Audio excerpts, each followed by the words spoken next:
hoping to work on was really just sort of relaxing and taking a breath. How does that translate in practice during the week? For me, it's just knowing that I got to get these reps and be efficient, just to go out there and move the offense.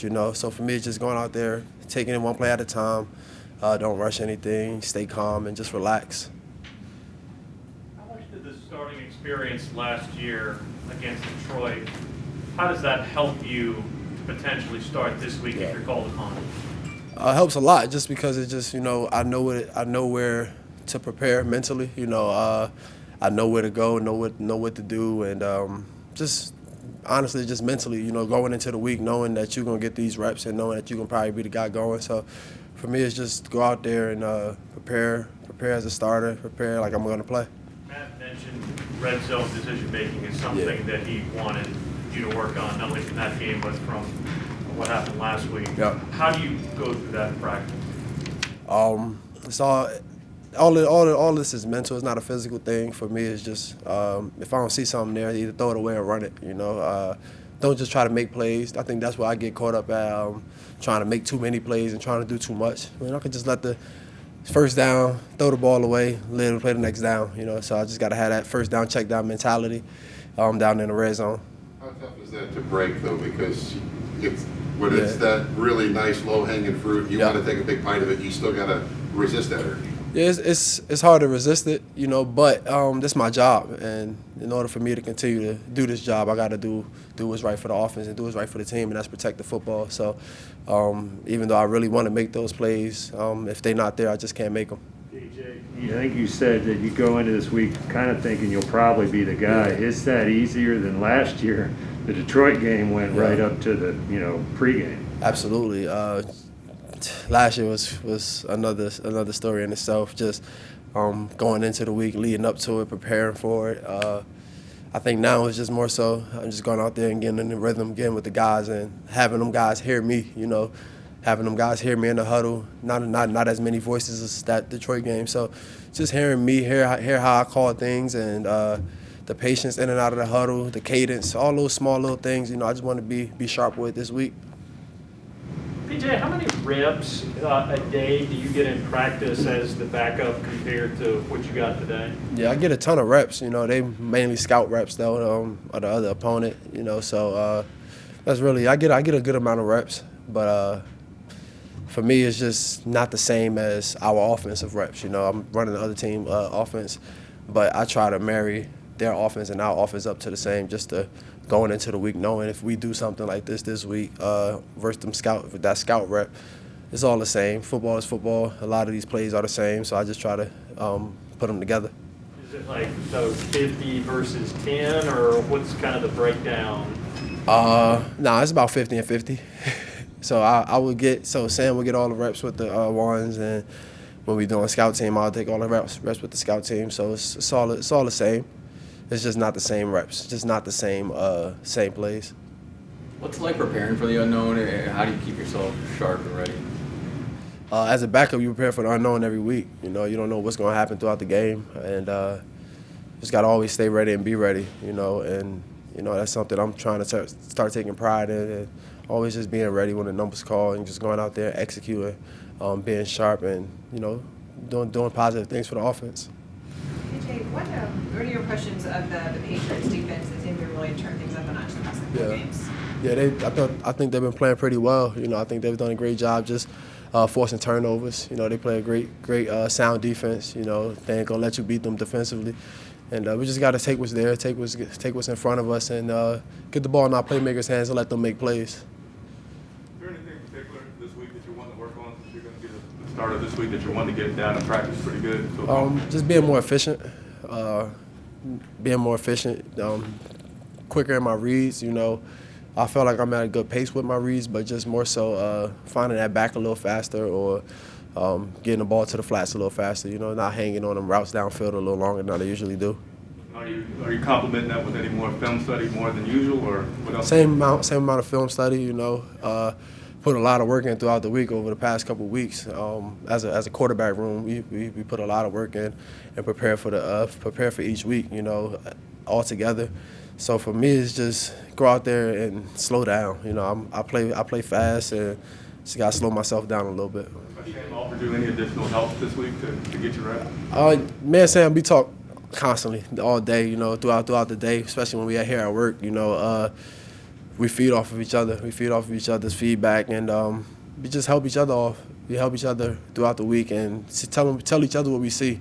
You know, if I see something, it might benefit him. If he sees something, it might benefit me. So we just try to help each other and feed off one another as well. PJ, what would you say your greatest area of improvement is from last year's start against Detroit to now? Just this knowing this system, and knowing where to go with the football. I would say for the most part, I think I know where to go with the ball. You know, I think I've played in the game versus the Giants where I wasn't as efficient as I wanted to be, missed a few throws and things like that. But overall, just knowing where to go with the football, I think I've done a great job with that, and that's the most important thing to me. DJ, how do you sort of kind of find that line or straddle that line where you want to be, like you said, kind of make the good decisions, but you don't want to overthink things and take away from your athleticism? Yeah, it's a fine line, but it's the game. You know, it's something that us as players we have to adjust to. If something's not going to work and hasn't been working, you know, I threw 2 interceptions in the red zone last year versus Detroit. Can't have that. That's 14 points. That's 6 points. That's them swings. You know, so for me, we got to protect the football. Play a pretty good game if I protect the football last year. You know, so for me, it's just more so just protecting the football. You know, stop doing too much. You know, it ain't there. It ain't there. Just throw it away. You ain't got to go out there and be a playmaker on every down. PJ, as you were watching the game last week before you went in, is that how you and the team want the offense to look with the balance and the run and the pass and everything? And, you know, obviously it changes when you go in, you know, after an injury, that sort of thing. Your view changes. But is that the way you want to try to replicate this week? Yes, you know, but it's what we do as an offense. If we are able to run the ball over and over again, we're going to continue to run the ball. If we got to throw the ball, we got to throw the ball. You know, we just got to be efficient. We got to make those plays and get the ball in our playmakers' hands and let them guys handle everything that we need to. You know, as quarterbacks, you could turn a bubble route into a 10, 15-yard gain. You know, so for all those small ways to just get the ball in our playmakers' hands, let's get the ball in their hands and let them make plays for us. How would you describe yourself as a runner, quarterback versus a Sam Darnold? I would say in my past I was pretty good, but now it's more so just get what I can get and get down, you know, for the most part. It's a lot faster game, so for me it's just get what I can get and get down. You know, it's nothing wrong with getting 8, nothing wrong with getting 7. Those are positive gains in this offense. Those are positive gains in any offense. You just getting positive yards, falling for 8 or 7 is good. So for me, you ain't gonna see too many guys hit the big home run runs at quarterback. So for me, it's just get what you can get and just get down. And what you learn running that June Jones XFL offense that's helped you? Yes, it was different from this system. You know, that June Jones XFL was more so everything was a lot more downfield. We threw the ball a lot downfield, and it's just the efficiency that we have to play with in the NFL. You know, you don't really get the opportunity to get those deep balls over and over and over again. You know, playing in this league, so you get opportunities, but you got to take advantage of them when you get them. Matt called you a true grinder. Yeah. But are your hours even longer this week, knowing you'd probably be the starter? Yeah, just coming in here working, you know, just getting to it, you know, expecting to play, and always just going out here and getting better. Whatever I can do to help the quarterback room, this team, to get better and go out here and compete and play at a high level, I'm going to do it. You know, anything it takes to win on Sunday, I'll be there for it. Matt had told us a story. I don't know if you remember it. But you said he saw you play in high school and you took the team on a 90-something yard drive. Yeah, 99. Yeah, can you tell us about that? Yeah, it was. Yeah, it was one of those games, man. It was my senior year. We lost the year before my junior year to the same team, and it was a close game. It was like 34-31 going into the fourth quarter with like a minute 30 left, 13. We got to stop on the 1 yard line, and we was able to drive the ball down the field, 3 plays, 99 yards to win a state championship. But that's old news. But for me, it's just more so like it's football at the end of the day, you know. So we just got to go out there. Them guys gonna put their cleats on and tie them up like we are. So at the end of the day, just got to go out there and be ready to go play. Did you know Matt Rule's watching? Did you know Matt Rule's watching? Did I know he was watching? Yeah. Probably not.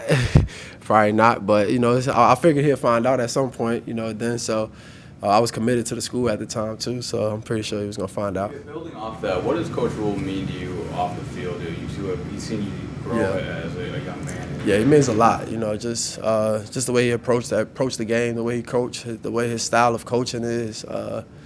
For me, it's pretty much a lot of what I know, and that's all I know because, you know, I've been there with him for 4 years in college, and, you know, that's the expertise I seen. That's the you know, the model that I seen when I was there, and I just know it as that. So for me, it's just knowing what he brings to the table, knowing what he wants, just knowing him as a person as well helps me and gives me a lot of confidence to go out there and just play my game. He was talking about, you know, Coach was talking about you and your play earlier with us, and at times he called you PJ, a couple other times he called you Philip. Yeah. What does he call you when he's happy with you? What does he call you when he's not happy with you? It's PJ when he's happy. It's Philip when he's pissed.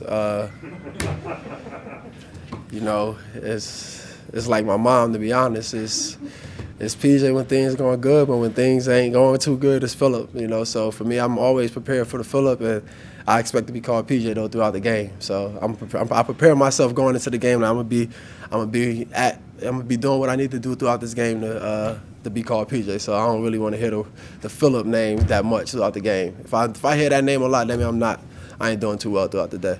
Talk about the exchange you guys had on the sidelines where it was just you came back at him. Yeah. Is that the point of the question? Is the relationship you guys have? You're comfortable enough that you can clap back a little bit and get your point across and have that intense discussion, but at the end of the day, you're still rolling yours the same direction. Yeah, it was just me. It was loud enough. It was like a lot of noise, so I'm pretty sure it probably got taken out the wrong way. It was just me yelling and trying to tell him what I saw, or you know, things like that. But I understood it. I understood why he yelled, and I understood, you know, the reason behind it. And for me, I just got to make a better decision. Is that a Philip moment? Yes, it is, for sure. We got one more. During your time with the Colts in the XFL, did you and Coach Rule stay in touch? Yeah, we did throughout those seasons. I mean, we always stayed in touch. You know, once he went off to Baylor and things like that, we just texted on and off. Not as much, but on and off, and we always stayed in touch. And then your time in the XFL, you know, your passing leader and yardage. What did that teach you about your ability to produce at the NFL level? I knew I can, whether I played in the XFL or not, to be honest. But just going out there, having an opportunity though, and being able to go out there and show that I can do it consistently was important to me. You know, I took pride in it, and it was something that I just felt like I needed to do. You know, as a player, just so I could get a lot of these guys.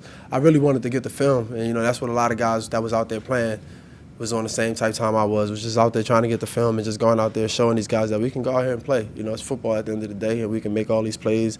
It's just all about the opportunity in front of you. When you get the chance, you got to take full advantage of it.